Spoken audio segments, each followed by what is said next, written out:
I was 3 sips into a Mai Tai that cost more than my first car when my phone vibrated. It wasn't a polite buzz. It was that frantic, spasms on a tabletop vibration that usually means a server farm in Virginia just caught fire or a junior developer deleted the production database. I stared at the screen. The sun was setting over Maui, painting the sky in shades of bruised purple and arrogant gold, the kind of view people put on postcards to prove they're happy. I wasn't happy. I was exhausted. My bones felt like they were filled with wet cement. This was my first vacation in 3 years. 3 years of 80-hour weeks, 3 years of eating vending machine crackers for dinner, 3 years of keeping a $200 million company afloat with duct tape and caffeine. Before I tell you what the screen said, do us a small favor and hit subscribe honestly. Seeing that number go up is the only thing cheaper than my ex-boss that actually gives me a serotonin boost. Anyway, back to the nightmare. The notification was an email. The subject line was blank. That's usually a bad sign. It's the corporate equivalent of a silence in a dark alley. The sender was Gordon, our CEO. A man whose understanding of cloud infrastructure was limited to knowing that it sounded expensive and lived in the sky. Gordon was the kind of guy who wore Patagonia vests to board meetings and used words like synergy and paradigm shift unironically while cutting the coffee budget to save pennies. I unlocked the phone. The glare of the screen fought the Hawaiian sunset. The email was 2 sentences. Effective immediately, your services are no longer required. Don't bother coming back. I read it once. Then I wipe the condensation from my glass off my thumb and read it again. Then I read it a third time, out loud, to a seagull that was eyeing my garnish. Don't bother coming back. No, thank you for your decade of service. No, we're restructuring. No, here's a generous severance package so you don't burn the building down. Just a digital middle finger sent to a woman who was currently 4,000 miles away from the server room. I felt a numbness spread from my chest to my fingertips. It wasn't sadness. Sadness is what you feel when your dog dies or when they cancel your favorite show. This was a cold, metallic void. It was the feeling of a circuit breaker tripping in a silent house. I thought about the last 3 years. I thought about the night my dad died. I was in the hospital waiting room, laptop open on my knees, migrating our SQL database because Gordon insisted we couldn't afford downtime during business hours. I missed the moment my dad took his last breath because I was troubleshooting a latency issue on the payment gateway. I thought about the Christmas mornings I spent on Zoom calls with offshore teams. I thought about the gray hairs that had colonized my temples like invasive weeds. I was the uptime queen. That's what they called me. When the internet broke, Karen fixed it. When the load balancers choked on Black Friday traffic, Karen rerouted the packets. I was the invisible structural integrity of the entire company, and they just fired me via email while I was wearing a swimsuit. My first instinct was to call HR. But then, I remembered HR was just a department designed to protect the company from lawsuits, not to protect employees from sociopaths. My second instinct was to throw the phone into the Pacific Ocean. But my third instinct was the one that made me good at my job. It was the instinct that analyzed systems, identified vulnerabilities, and executed commands. I took another sip of the Mai Tai. The rum burned pleasantly on its way down. I looked at the email again. Gordon thought he was cutting dead weight. He thought I was just another line item on a spreadsheet, an expensive legacy employee who didn't fit the new vision. What Gordon didn't know, what nobody in that C-suite seemed to remember, was the architecture of the beast they were riding. They thought the cloud was this magical, nebulous thing that just worked. They didn't realize it was a machine built by human hands, my hands, and more importantly, they didn't realize whose name was on the lease. I set the phone down on the little plastic table. The condensation made a ring, a perfect circle. Interesting, I whispered. The seagull squawked. It sounded like a laugh. I opened my laptop. Hotel Wi-Fi was garbage, barely enough to stream a movie, but plenty for what I needed to do. I navigated to the login page for our cloud provider. I typed in my credentials. My fingers moved on muscle memory, a rhythmic dance I'd performed 10,000 times. Access granted. The dashboard loaded. Green lights everywhere. 99.999% uptime. It was a beautiful thing. A symphony of logic and order in a chaotic world. I checked the billing tab, my eyes narrowed. There it was. My personal credit card, my personal email address, my private commercial license. Years ago in the startup days, we didn't have corporate credit lines that could handle the scale we needed. Gordon had told me, just put it on your card, Karen, we'll expense it. It's faster. We need to move fast and break things, so I did. I moved fast. I didn't break things, I built them. Because I was the one who set it up, because I was the one who maintained it, and because legal was too busy huffing their own farts to audit the vendor contracts properly, the entire infrastructure of a $200 million company was technically, legally, and physically mine. They hadn't just fired an employee, they had evicted the landlord. I closed the laptop. The sun was gone now. The ocean was black and restless. I wasn't going to scream. I wasn't going to cry. I was going to finish my drink. And then I was going to wait, because you don't interrupt your enemy when they're making a mistake. You let them pull the pin, you just make sure you're holding the spoon. Gordon wanted me gone, fine, but he was about to learn a very expensive lesson about gravity. When you cut the strings, the puppet doesn't just stop dancing, it collapses. I signaled the waiter. Another one? He asked, looking at my empty glass. Make it a double, I said. I'm celebrating. Oh, what's the occasion? I smiled. It wasn't a nice smile. It was the smile of a predator that just realized the cage door was unlocked. I just got fired, I said, and I think I just became the most powerful woman in the tech industry. The waiter looked confused, but he nodded and walked away. He didn't understand. Nobody did, not yet. But by tomorrow morning, everyone would know. The silence was coming. It was going to be deafening. To understand why a simple email triggered a nuclear meltdown, you have to meet Austin. Austin arrived 2 weeks ago like a bad smell masked by expensive cologne. He was our new COO, brought in to streamline operations and optimize synergy, which is corporate speak for fire the people who do the work and hire my fraternity brothers.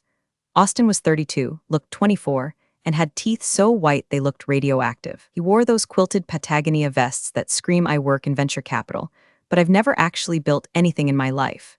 He walked with that confident bounce of a man who has never been told no, and certainly never had to debug a kernel panic at 3 a.m. on a Sunday. Our first meeting was in the glass-walled conference room we called the Fishbowl. Gordon introduced him as a visionary. I introduced myself as the person who makes sure the visionary's email actually sends. Austin looked at me like I was a smudge on his Gucci loafers. I was wearing my standard uniform, black hoodie jeans, no makeup, hair in a bun held together by a pencil and sheer willpower. I didn't look like a culture fit.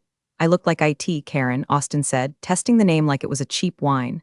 Cloud infrastructure lead. That sounds heavy. We really need all that internal overhead?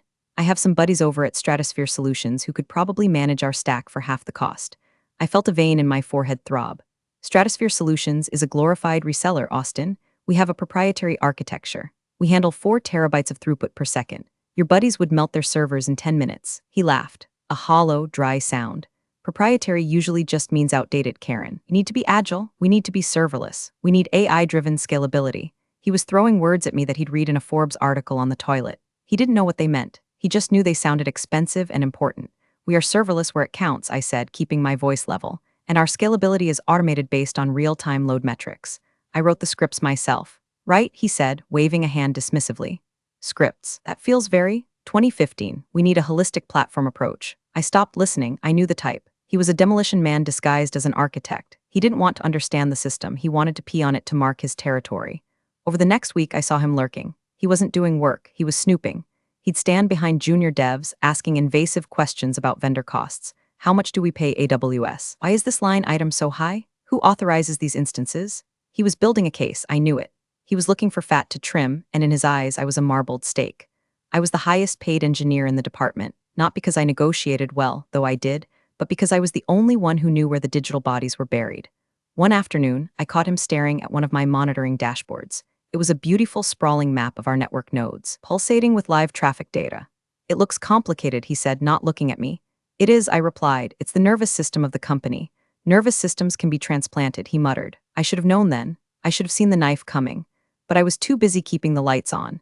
I was too busy handling the migration of our archival data to cold storage so we could save the company, his company, another 10 grand a month. I found out later, through the grapevine of terrified admins, that Austin had ordered a full audit of IT spend the day he started. But he didn't ask for the technical documentation. He asked for the billing contacts. He asked for the org charts. He wasn't analyzing the tech. He was analyzing the headcount.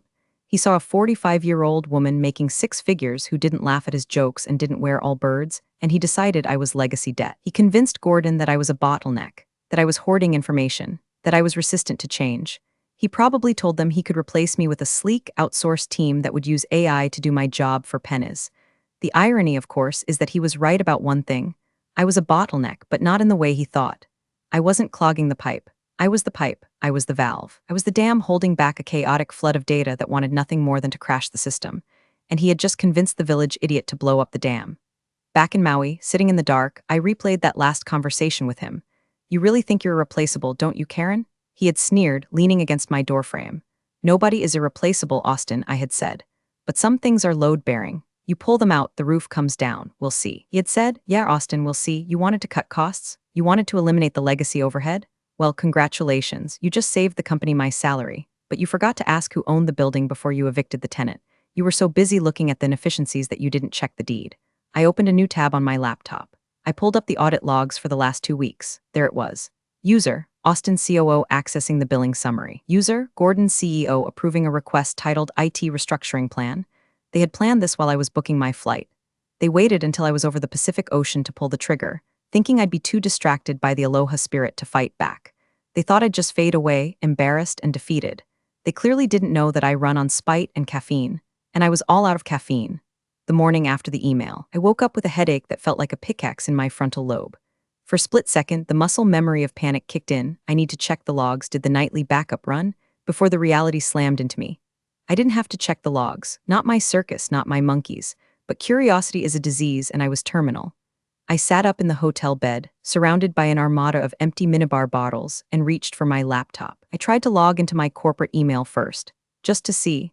Account disabled, contact administrator. I tried Slack. You have been signed out of this workspace. I tried the VPN. Authentication failed. It was thorough, efficient. Austin had clearly given the order to the sysadmin team, my team, the kids I had hired and trained, to scrub me from existence the moment the email was sent. I could picture it. Kevin, my senior dev, probably typing the command with shaking hands, wondering if he was next.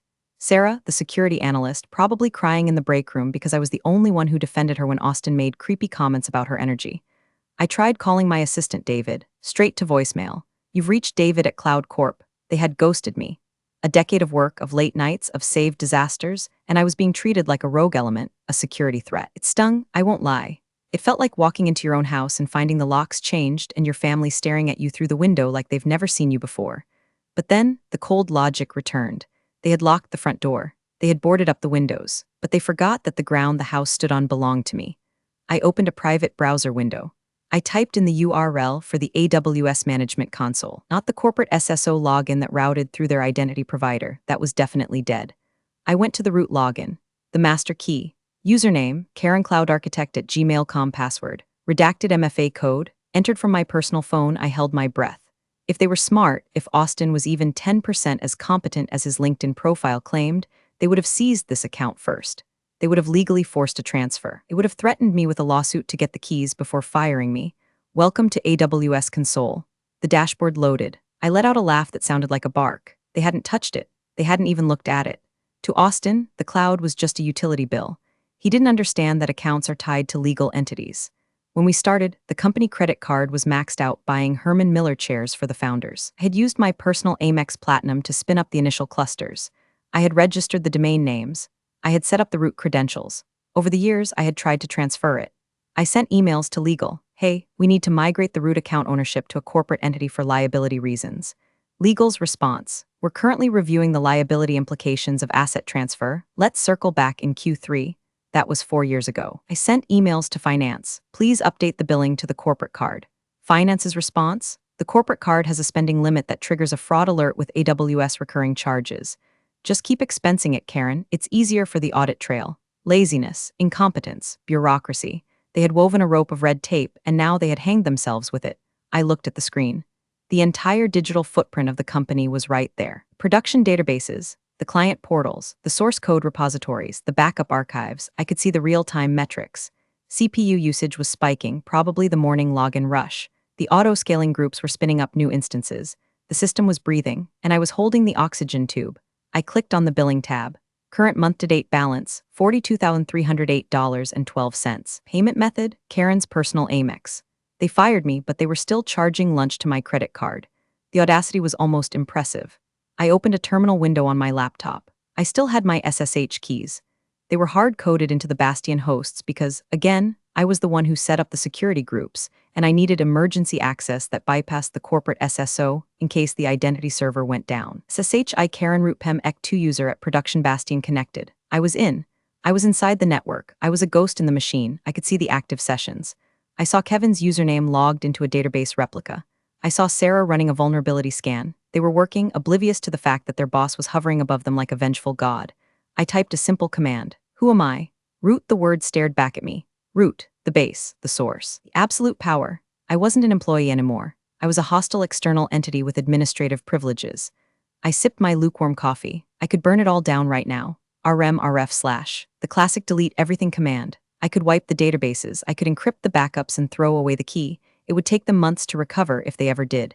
But that was too crude. That was criminal. That would get me sued, maybe arrested. I didn't want to be a criminal. I wanted to be a lesson. I wanted them to feel the silence. I didn't want to break the window. I wanted to turn off the air. I navigated to the Identity and Access Management (IAM) dashboard. This is where permissions are controlled. This is where you decide who is allowed to touch what. I saw the role Austin COO audit. It had read-only access to everything. I smirked. I clicked edit. Then I looked at the master service control policies. These are the rules that govern the entire organization. I opened a new text file on my desktop and started drafting a plan. Step 1, revoke the license. Step 2, silence the alarms. Step 3, the blackout. I wasn't going to hack them. I was just going to stop paying the bill. I was going to retrieve my property. I picked up my phone and called American Express. "Hi," I said to the automated voice. "I need to report a lost card. Please cancel my current number immediately and issue a new one." "Certainly," the robot said. "Your current card has been deactivated. Step 1 complete." The next time AWS tried to charge my card, which, based on the billing cycle, was tomorrow, the payment would fail. But AWS gives you a grace period. They don't shut you down immediately for a failed payment. I didn't want a grace period. I wanted immediate results. So I went back to the console. I found the organization settings, the button that said Leave Organization. If the root account leaves the organization, the child accounts, the ones running the actual servers, get orphaned. They lose their billing anchor. But that was too messy. Instead, I looked at the API keys, the little strings of code that let the company's applications talk to the cloud. I selected all active keys. My mouse hovered over the button that said deactivate. Not yet. I needed them to feel safe for one more day. I needed Austin to give his big new direction speech. I checked the company calendar. I still had the synced copy on my phone. Town Hall meeting, the future of Cloud Corp. Tomorrow, 10 o'clock a.m. PST. Perfect. I closed the laptop. I was going to enjoy my day at the beach. I was going to snorkel with turtles. I was going to eat fresh poke. And tomorrow at 10:01 a.m., I was going to turn off the sun. The next morning, Maui was disgustingly beautiful. The ocean was a sheet of turquoise glass. The air smelled of plumeria and expensive sunscreen. I sat on my balcony, wearing a bathrobe and sunglasses, looking like a retired villain from a Bond movie. My laptop was open on the patio table next to a pot of Kona coffee. It was 9:55 a.m. in Oregon. The town hall was about to start. I didn't have access to the Zoom link anymore, obviously. But I didn't need it. I had something better. I had Twitter. And I had the internal chat logs of the DevOps team, which I was currently tailing via a backdoor shell I'd left open on a forgotten staging server. I could see the chatter scrolling by in green text on a black background. "Kevin Dev, you guys seeing this lag on the auth server? Sarah Sec. Yeah, latency is creeping up. Is Karen around? Kevin Dev, dude. Didn't you hear? She's gone. Sarah Sec, what when? Kevin Dev, Austin fired her yesterday via email. Sarah Sec, Jesus, who's running the migration? Kevin Dev, we are. I took a sip of coffee. Poor kids, they were about to learn trial by fire. 10 o'clock a.m. The town hall was starting. Austin would be on stage now, flashing those veneers, talking about lean operations and trimming the fat. He was probably making a joke about how easy it is to manage the cloud in 2024. "It's all automated," he'd say. "It runs itself." I minimized the chat and brought up the AWS console. I navigated to CloudWatch, the monitoring service. This is the dashboard that tells the engineers if the system is healthy. It's the eyes of the ship. I selected the main dashboard group. Action, delete. Are you sure? I clicked yes. Instantly in the DevOps chat, panic flared. Kevin Dev, guys, my dashboard just went blank. Sarah Sec, mine too, says resource not found. New guy Steve, is the internet down? Kevin Dev, no, Slack is working, the monitors are gone. The widgets are just deleting themselves. I smiled. Step 1, blind the enemy. They couldn't see the traffic spikes. They couldn't see the error rates. They were flying a 747 in a thunderstorm, and I just covered the windshield with duct tape. Now for the engines. I navigated to the API gateway. This is the front door for all mobile apps and web clients.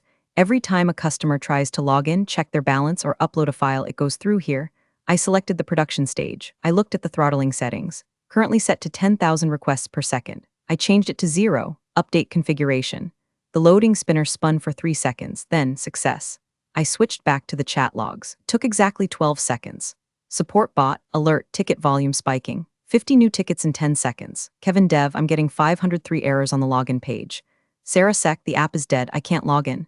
New guy Steve, what do we do? Who knows how to revert the API config? Kevin Dev, that was Karen's domain. I don't even have right access to that gateway. Chaos, pure, unadulterated entropy. I opened Twitter. I searched for Cloud Corp.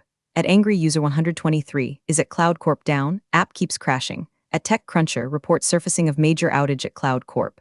Timing coincides with rumored executive shakeup. At CryptoBro99 at Cloud Corp rug pull, my assets are frozen. I checked the time. 10:15 a.m. Austin was probably just getting to the part of his speech about unmatched reliability. Suddenly, my personal cell phone buzzed. It wasn't a notification. It was a call. I looked at the ID. Gordon, I let it ring. It stopped. Then it rang again immediately. I let it ring. Then a text came through. Gordon, Karen, are you seeing this? System is down. Need you to hop on a call ASAP. I laughed out loud. The seagull was back, watching me. He thinks I work for him, I told the bird. I didn't reply. I just watched the chat logs accelerate. Kevin Dev, Austin just ran out of the conference room. He looks like he's gonna puke. Sarah Sek, the CTO, is screaming at me asking why the rollback isn't working. Kevin Dev, tell him we don't have permissions. The rollback script runs on the Jenkins server, and the Jenkins server can't talk to the repo because the keys are dead. They were figuring it out. Slowly. They were realizing that the fat they trimmed was actually the muscle, the bone, and the brain. I decided to turn the screw one more time. I went to the RDS database console. I didn't delete the data, I'm not a monster. But I did modify the security group, the virtual firewall. I removed the rule that allowed the web servers to talk to the database. Effectively, I just cut the phone line between the brain and the memory. The application wasn't just down now, it was lobotomized. Another text from Gordon. Gordon, Karen, pick up. This is an emergency. We will pay your consulting rate. I took a slow sip of coffee. Consulting rate? Oh, Gordon, we are way past consulting rates. We are in the realm of you insulted my ancestors' rates. I typed a reply but didn't send it yet. Who is this? No, too petty. I watched the stock ticker for Cloud Corp. It was a private company, but the investors watched the uptime like hawks. I knew the VC firms had automated alerts. Their phones were blowing up right now, too. Austin's little audit had just cost them more in 20 minutes than my salary for the next 10 years. I leaned back. The sun was getting hot. The breeze was perfect. I had fired the first shot. The blindness, the silence, the panic, but I wasn't done. I had to make sure they understood why this was happening. I had to make sure they knew this wasn't a glitch. This was an eviction. I opened my email client, my personal one. I found the thread from 3 years ago where I warned them about the account ownership. The one where legal said, it's fine for now. I forwarded it to Gordon, Austin, and the entire board of directors. Subject, don't bother coming back body. Per your instruction, I have ceased all work. Since the cloud infrastructure is registered to my personal commercial entity and you have terminated our relationship, I am currently decommissioning my personal assets to avoid incurring further costs on my credit card. Good luck with the synergy. Send. I closed the laptop. Now, we wait for the explosion. While the digital world burned down around them, I ordered breakfast. Avocado toast with poached eggs because I'm a millennial cliché and also because I could afford it. You're probably wondering, Karen, isn't this illegal? Isn't this extortion? Let me clarify something for the armchair lawyers in the comments. If I had hacked into their system, yes, I'd be going to federal prison. But I didn't hack their system. I simply stopped letting them borrow mine. See, the legacy trap is a common phenomenon in tech startups that grow too fast. In the beginning, you do whatever it takes. You put servers on your credit card. You register domains under your personal GoDaddy account because the corporate card is maxed out. You write the code on your personal laptop because the company hasn't bought you one yet. Most companies fix this when they hit series of funding. They audit, they transfer, they clean up. But Gordon was cheap and Austin was arrogant. 3 years ago, I sent a memo. I remember writing it. It was titled Critical Infrastructure Asset Transfer. I outlined that the entire AWS organization, the GitHub repositories, and the DNS records were legally property of Karen Smith Consulting LLC, a shell I set up for tax reasons. I urged them to transfer it to Cloud Corp Inc. I remember the meeting. Gordon looked at the transfer fees, AWS charges for support plan changes, and reserved instance transfers. It would have cost about $15,000 in administrative overhead and overlapping billing cycles. $15,000? Gordon had scoffed, spitting crumbs of a muffin on the table. Just leave it, Karen. We have an implied license. We'll fix it when we IPO. Implied license is a legal term that means we're too lazy to do paperwork. I warned legal. Their general counsel, a guy named Brad who spent more time golfing than lawyering, told me as long as we pay the bill, it's fine. Don't be a bureaucrat, Karen. So I became the bank. Every month. AWS charged my Amex $40,000 plus. I submitted an expense report.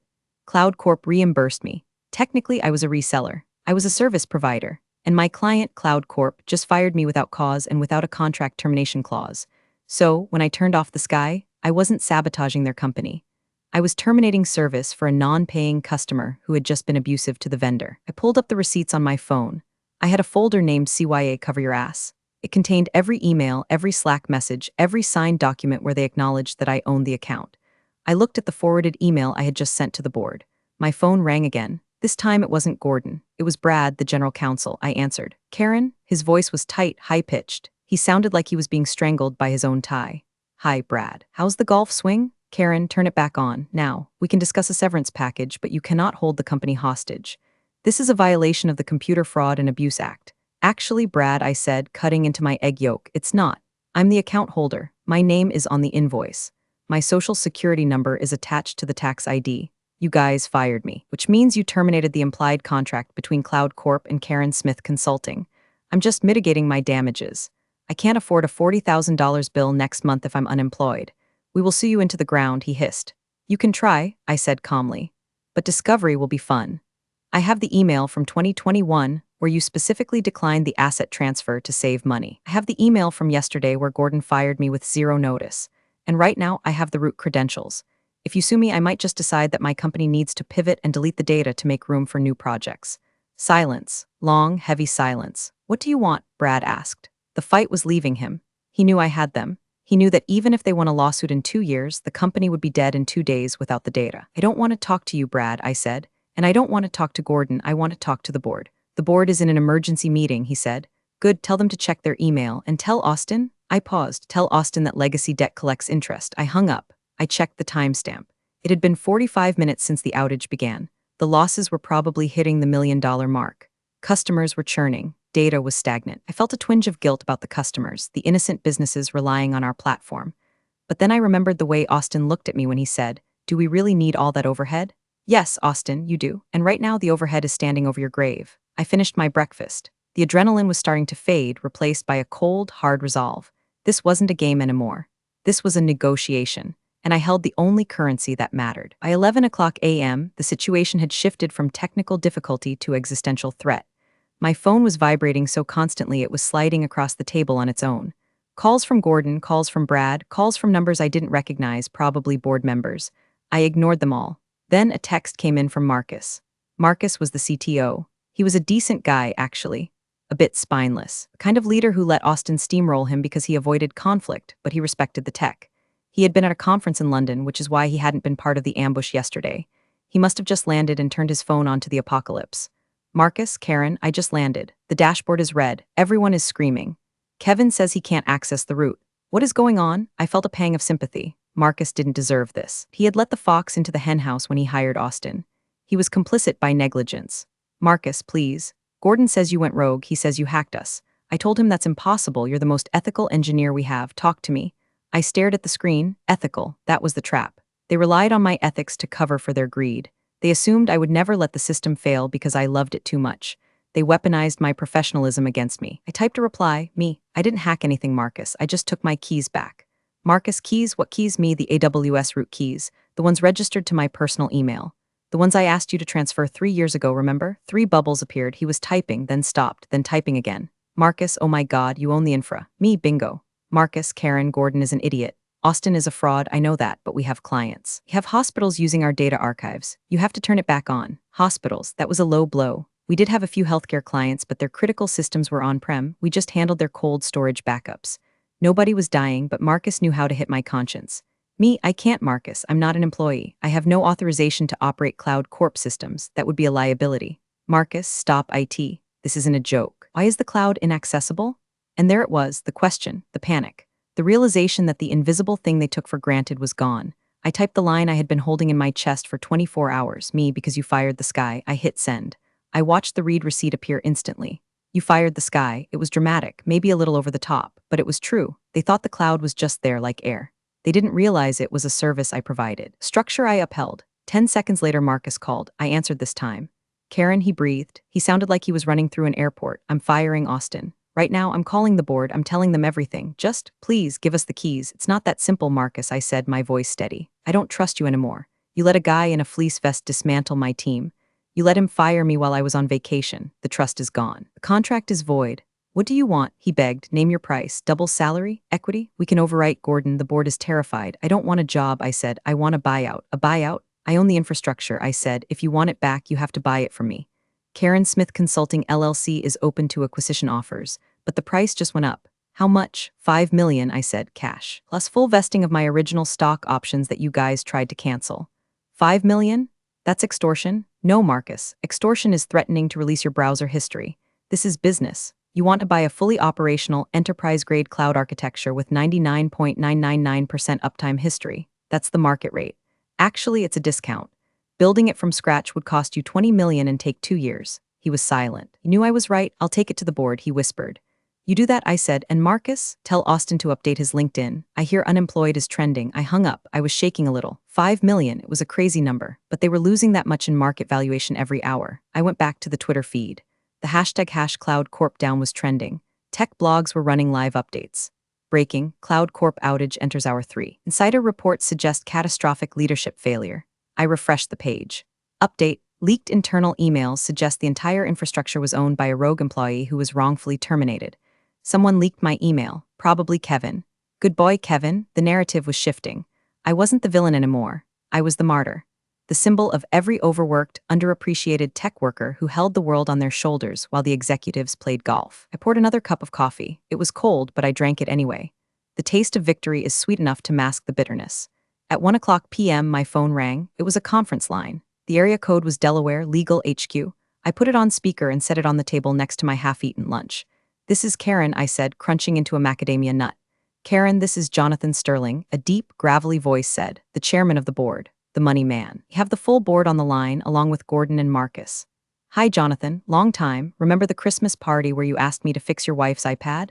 Good times. Karen Sterling cut in, his voice tight. Let's cut the pleasantries. We have a crisis. We understand there is a dispute regarding the ownership of the AWS root credentials.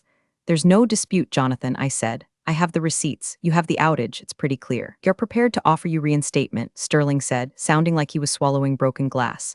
With a 20% raise, and we will address the management issues that led to this. Address? I laughed. You mean Austin? Is he on the line? Hey, Austin, how's the audit going? Find any more efficiencies? Silence. I could hear someone breathing heavily, probably Austin hyperventilating.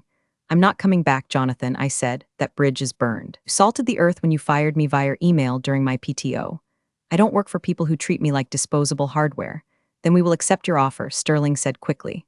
The buyout, 5 million, we will wire it today. Just give us the keys. He folded too fast. That was my first clue. Men like Sterling don't write $5 million checks without a fight unless they are truly, deeply desperate, or unless they're lying. Draft the contract. I said send it to my personal email. Once the funds clear in my LLC's account, I will transfer the credentials. We need access now, Karen, Gordon interrupted. His voice was shaky. The investors are pulling out. We need the lights on now. Funds clear first, I said. That's how commerce works, Gordon. You don't get the groceries until you pay the cashier. We can't wait for a wire transfer to clear. Gordon shouted. That takes 24 hours. Should have thought of that before you fired the account holder, I said. Karen, Marcus said, his voice soft. Please, for the team, Kevin is crying. They've been up since 4 a.m. trying to rebuild from scraps. Just turn on the read access. Let us see the data. I hesitated, not because I trusted them, but because I checked my other email account, the one on my phone that didn't belong to Cloud Corp or Karen Smith Consulting.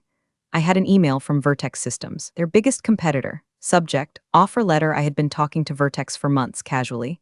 Their CTO, Alina, was a friend. She knew I was unhappy. When she saw the news break this morning, she didn't just send condolences.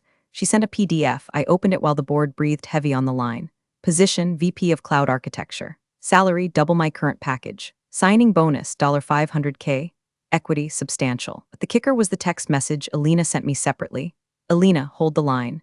We're preparing a hostile bid for Cloud Corp. If their stock tanks another 10%, we can buy them for parts. We want you to run the integration. I smiled. The game had changed. I wasn't just selling the keys, I was selling the castle. Karen, Sterling asked. Are you there? I'm here, I said. I'm thinking. We will wire $100,000 immediately as a good faith payment. Sterling offered. Just turn on the servers. No, I said. Here's the new deal. I'm going to hang up. You're going to send the contract for the full 5 million. And while you're doing that, I suggest you check the news wire. What? Why? Because I said I think you have bigger problems than me. I hung up. I didn't have to wait long. 5 minutes later, the notification popped up on my screen. Breaking, Vertex Systems announces tender offer to acquire struggling Cloud Corp at $12 per share, a 40% discount from yesterday's valuation. The board meeting I just left must have turned into a bloodbath. They weren't just fighting me anymore. They were fighting for their existence. And I held the ace. If Vertex bought Cloud Corp, I wouldn't need to sell the keys to Sterling. I'd be giving them to Alina, my new boss. I texted Alina, they're on the ropes. Finish them? Alina replied, offer sent to board. We explicitly listed resolution of infrastructure liabilities as a condition of closing. That means you. I leaned back. The sun was setting again. It had been 36 hours. I had destroyed a company, secured a massive payday, and lined up a promotion, all while wearing a bathrobe. But there was one loose end. Austin. I wanted him to know it was me. not just the rogue employee, but the specific woman he underestimated. I opened my laptop again. I still had root access. The system was still down for the world, but I could still push a message to the internal splash page, the one the employees saw when they tried to log in. I typed a simple HTML file. H1 error 404, competence not found /H1P please contact Austin for support. He knows a guy at Stratosphere Solutions. /P I pushed the update. Petty? Yes. Professional? No. Satisfying? Orgasmic. The next 12 hours were a blur of lawyers, DocuSigns, and vindication. Cloud Corp rejected the buyout offer from Vertex initially. Hubris is a hell of a drug. They thought they could still salvage it. They thought they could bully me into submission. Brad sent a cease and desist. I replied with a screenshot of the AWS terminate account button. He went silent. Gordon went on CNBC to try and calm the markets. He looked like he hadn't slept in a week. He stammered something about a vendor dispute and legacy anomalies. The anchor asked him, "Is it true that a single employee owns your entire cloud stack?" Gordon froze. He blinked. "It's a complex legal situation." The stock tanked another 15% before the commercial break. That's when Alina called me. "They're folding," she said. Her voice was crisp, professional. Triumphant, "Sterling just called our CEO. They're accepting the acquisition offer. $10 a share. It's a fire sale." "Congratulations," I said. "You just bought a lemon." "No," Alina said. "We bought the customer list. And we bought the IP, the infrastructure. Well, we have our own. We just need to migrate the data. And lucky for us, we just hired the person who has the keys." I felt a genuine smile spread across my face. "So I'm hired." "The offer letter is in your inbox," Alina said. "VP of Infrastructure. You report directly to me. No Austins, no Gordons, and Karen, we pay for the AWS accounts on the corporate card. From day one." "Deal," I said. "One condition," Alina added. "We need the Cloud Corp system back online by tomorrow morning. We can't announce the acquisition if the product is dead. It scares the clients." "Consider it done," I said. "But I want to do it my way. As long as it's green by 9 a.m., I don't care how you do it." I hung up and opened the Vertex offer letter. It was beautiful. A signing bonus that wiped out my mortgage. Stock options in a stable, competent company, and a title that commanded respect. I signed it digitally. Then I drafted one last email to the Cloud Corp board. To Board of Directors CC, Gordon, Austin, Brad from Karen Smith, VP. Vertex Systems, subject. Resolution: as you are aware, Vertex Systems has acquired Cloud Corp. As the new VP of Infrastructure for Vertex, I am authorized to assume control of all legacy assets. I will be restoring service shortly. Regarding the $5 million buyout we discussed, since Vertex now owns you, that point is moot. However, I have attached an invoice for $42,308.12 for this month's AWS bill. Please remit payment to my personal Amex immediately. Austin, I suggest you back up your emails locally. I'll be wiping the executive mail servers first as part of the security audit. I hit send. I imagined the room where they were reading it. The silence. The realization that not only had they lost the company, but the woman they fired was now coming back as their conqueror. I logged back into the AWS console. I went to the API gateway. I set the throttling limits back to 10,000. I went to the CloudWatch dashboard. I restored the widgets. I went to the security groups. I re-enabled the database connections. It took 5 minutes. Slowly, the graphs started to populate. The red lines turned green. The error rate dropped to 0. The heartbeat returned. I watched the traffic spike as users flooded back in. It was working. The sky was back on, but it wasn't their sky anymore. It was mine, and now it was Vertex's. I closed the laptop. I was done. I walked down to the beach. The stars were out. The ocean was loud. I felt lighter than I had in 20 years. They fired me to save money. In the end, it cost them everything. 2 days later, I was back in Oregon. Not at the Cloud Corp office. That place smelled of fear and packed boxes, but at the Vertex headquarters across town. It was a glass tower that actually looked like it was built in this century. There was a joint press conference scheduled. The acquisition was official. I wasn't supposed to be on stage. I was just the VP of Infra. But Alina insisted. "You're the face of the merge," she said. "Plus, the internet loves you." Karen was right is still trending. We watched from the wings as Gordon took the podium. He looked 10 years older. He read from a prepared statement, his voice devoid of that arrogant visionary spark. "We believe this merger represents the best path forward for our stakeholders," he mumbled. Then the Vertex CEO took the mic. He was a sharp, no-nonsense guy. He thanked Gordon in that dismissive way you thank a waiter who spilled soup on you, and then he invited the new leadership team on stage. "And leading our combined infrastructure strategy," he said. Karen Smith. I walked out. The flashbulbs popped. I saw Gordon flinch. I saw Austin standing in the back of the room near the exit sign.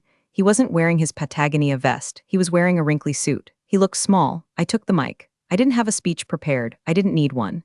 "Technological debt," I said into the silence, "is real. But the most expensive debt a company can accrue is human debt. And you treat your foundational people like outdated hardware, you don't just lose efficiency. You lose your foundation." I looked directly at Austin. He looked down at his shoes. Cloud Corp fell because it forgot who held up the sky, I said. At Vertex, we build weatherproof roofs. There was applause. It was polite corporate applause, but from the back, I saw the DevOps team, Kevin, Sarah, the whole crew who had been hired by Vertex as part of the deal, cheering wildly. Kevin pumped a fist in the air. After the conference, Gordon tried to approach me. Karen, he said, putting on a fake smile. No hard feelings, right? It's just business. I looked at him. I thought about the funeral I missed. I thought about the years of stress. It wasn't business, Gordon, I said. Business involves paying your bills. You were just a squatter. I walked past him. Security was already escorting Austin out of the building. I heard him arguing about his severance. I have a contract, he was shouting. Read the fine print, I called out to him. Legacy clauses are a bitch. I went up to my new office. It had a view of the river. It had a real espresso machine. And most importantly, it had a team that respected me. I sat down at my desk. My new laptop was waiting. A company-issued MacBook Pro. I logged in. Username, Karen Smith at VertexCom access level. Administrator, I opened a terminal. I typed uptime. System up, 2 hours, 14 minutes. It was a fresh start. I pulled a small bottle of sriracha out of my bag, my one concession to chaos, and put it on my desk next to a framed picture of Danny DeVito. Don't ask, it keeps me grounded. I took a sip of my coffee. They tried to delete me. Instead, they just rebooted me with better specs. I put my headphones on. I played the sound of rain. The sky was clear. The forecast was excellent. And if anyone ever tried to fire me again, well, let's just say I made sure the kill switch on the new system was even harder to find. Funny how some people forget who built the system they depend on until it's gone. Karen didn't scream or beg, she just let silence speak for her. In the end, it wasn't revenge. It was accountability, delivered in code and calm. Thanks for tuning in, and I'll see you in the next story.